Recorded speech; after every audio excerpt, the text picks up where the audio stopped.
high quality door jamb material here. What's up? Welcome to Trey 5 Customs episode number 2 of, what month are we in? September? This is the second half of September, folks. And we gotta leave for SEMA in a couple days. Well, like 30 or something like that. But let's walk around the shop and give you an update for the second half of September. Let's go. So right here, we have a mess. Mess, right over here, mess, another mess. Anyway, we have Brian's truck, which now we can show you the color. But I have some explaining to do because some of the people on Instagram have asked. So obviously white roof, everything else is blue right now. But we wanted to, or by we I mean Frank, wanted to put the whole truck together. So we got the bed over here, we're actually gonna put the bed on here in a few minutes. But we wanted to put the whole truck together so that way all the trim lines can be laid out and he knows exactly where the two-tone is gonna be. So this is still gonna have the two-tone white right here. So a lot of people have asked about where's the two-tone. So here's the two-tone, it just hasn't happened yet. So this has all been color sanded and buffed. From here down hasn't. This will get sanded. The pearl white will go on. That'll get cleared. Do a little buff work and sand work on that, and then all the trim will go on it after that. If you notice, like we have mirrors and door handles up here, but the locks aren't on. So we're leaving all the stuff from here down off because all that's gonna get white. The majority of it's all done underneath. It's running.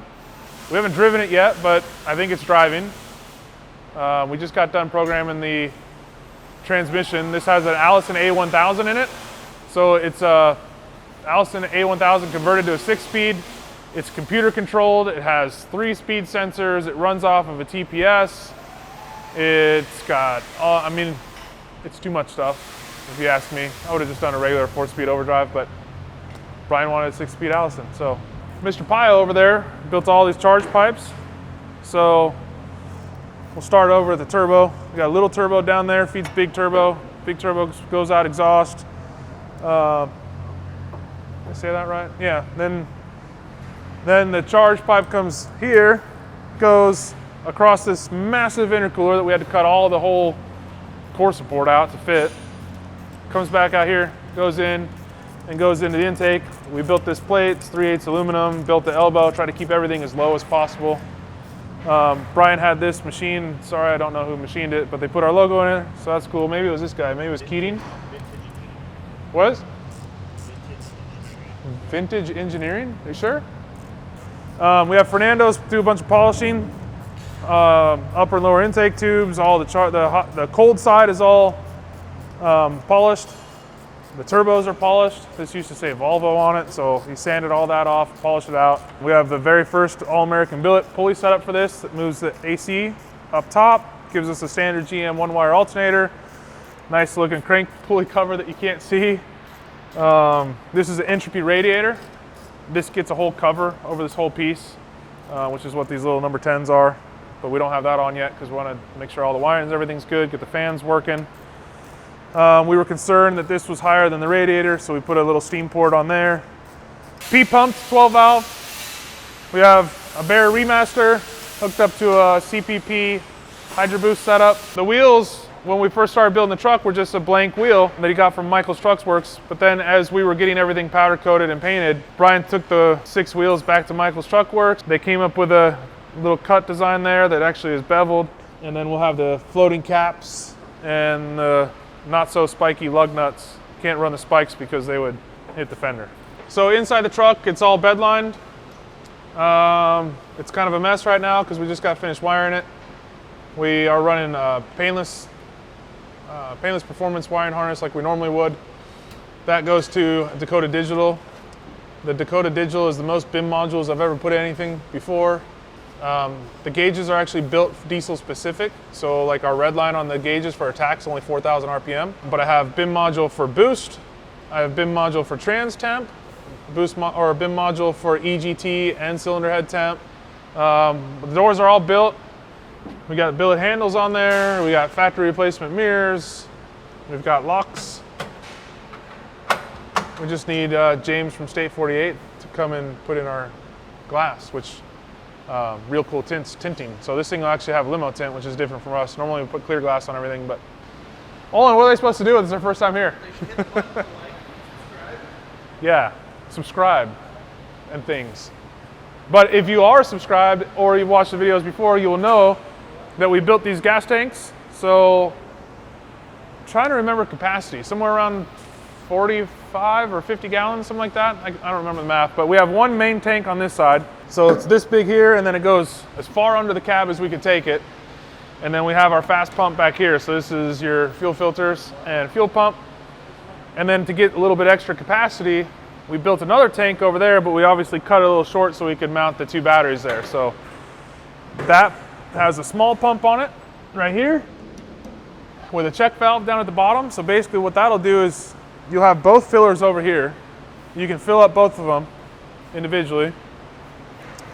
You have your fuel sending unit here for your gauge. Once your gauge starts getting low, you'll be able to flip a switch on the dash that'll turn that pump on and pump fuel from there into here.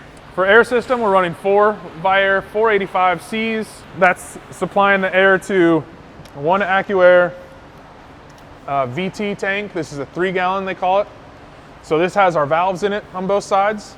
And then we've plumbed into another 5 gallon just endo tank. So all this does is hold air. This one holds the air and has the valves in it. This is the ECU for the setup. You can see it's obviously working. But this is going to mount to the bed and flash through a little cutout in the bed. We kept the drum brakes on the rear. This is a factory, actually this is the factory rear end out of this dually. It's a Dana 70. We narrowed it 9 inches. I think, so that way when we did the dually fenders, they weren't any wider, they were just taller. I don't like how sometimes you see dualies and the fenders are like 6 inches wider. It looks goofy to me. So the fenders are actually factory width, they're just raised up. So you can see the exhaust, we ceramic coated it the whole way back. A 4-inch downpipe out of the turbos, transition to the oval. Oval runs down the whole length of the frame, and then right about the wheel, it turns back into round. And then once the bumper's on here and everything, that'll kind of be hidden. The bed has our very first tailgate latch kit for the early square bodies. These will be available soon. They're kind of dirty right now. This all just got bed lined. This actually gets a panel. This gets a flat cover over it. So this is gonna act like a trunk. So you can either put the tailgate down and have a trunk, or you can lift this up and dump stuff in that way. And then that should close nice and easy. Look at that. We have a divider right here, so that'll keep everything that you put in here, whether it's chairs or small coolers or what have you. You'll be able to keep that in here and it'll be separate from all the road debris. We have the factory inner tubs that we've sectioned and brought up, so it kind of keeps like a factory look. The front section of the bed is going to be a toolbox basically. So we have two places for storage. We have like a trunk back here and a toolbox up there. So like if you were to put a toolbox in the back of your truck, you have the typical lift up thing, and we have them connected, so you lift one and the whole thing opens. Brian's truck's kind of the bulk of our concentration right now, which is the majority of the updates.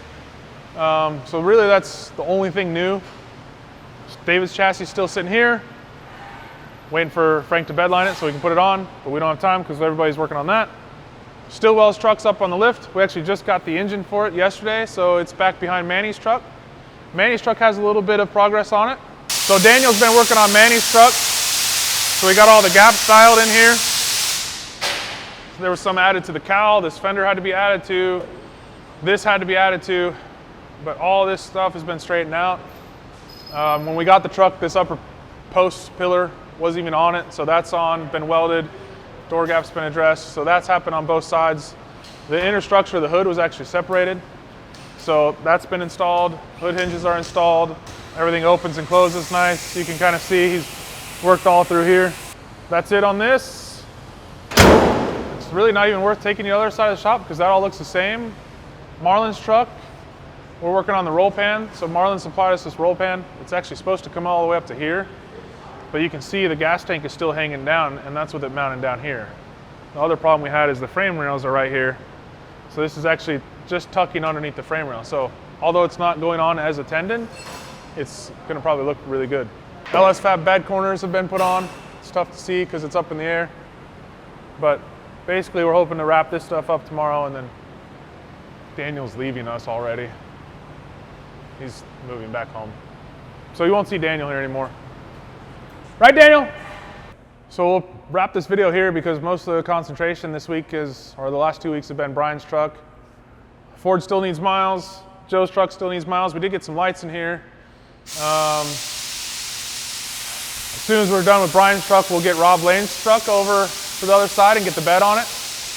But I think this probably looks the same as it did 2 weeks ago. So we'll wrap this video. Frank's and his guys are over there working on Wendell's OBS. The cab's getting cut and buffed. The bed was just recently painted, and I think the bed liner is supposed to go in the bed tomorrow. So they're prepping the bed right now. That's going to get color matched red bed liner on the top and the bottom. So maybe 2 weeks from now when we do another video, we'll have that truck totally together. Budnick's supposed to be shipping us the new front wheels. So hopefully next week, but you'll see it in 2 weeks, that truck will be all wrapped. But let's cut it there because this video is already kind of long because we concentrated mostly on Brian's. Do the YouTube stuff. Like, subscribe, all that fun shit stuff. All that fun stuff. Anyway, see you later.